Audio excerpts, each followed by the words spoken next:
Bueno, Javi, noraboa, moitas gracias por viros a Redondela, que non é a primeira vez que estás aquí. Non é a primeira vez, creo que a terceira xa. Bueno, para nós sempre un bo adestramento esas travesías. Esta, a verdade, que é moi bonita e disfrutamos moito, ¿no?, dentro da dureza da proba.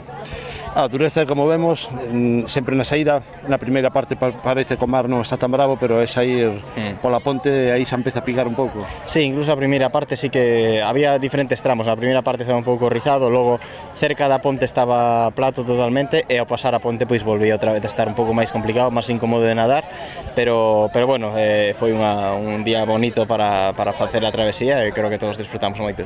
Un man a man aí con Pablo? Sí, Pablo está forte, bueno, tanto Pablo como Chente son dous compañeros de adestramento e sabía que iban a ser duros de batir. Cada vez parece que a xente máis nova ven dando duro, non? Sí, é lei de vida, non? Os novos pois veñen poñendo o nivel cada vez máis alto e para mí pois é un orgullo estar todavía pelexando con eles, non? Ainda así difícil de bater, Javi, na semana pasada vemos nas probas internacionais que primeiro. Sí, a última proba de Montreal foi unha boa carreira, un circuito que me iba moi ben e puiden aproveitar a miña oportunidade e a ver se seguimos por esta línea o que queda de tempada. Pois Javi, nada máis, darche as gracias por estar en Redondela e darche as gracias por estar aquí e sorte nas vindeiras carreiras e a polo título este ano. Vamos a por el. Gracias. Muy bien, gracias. Veña.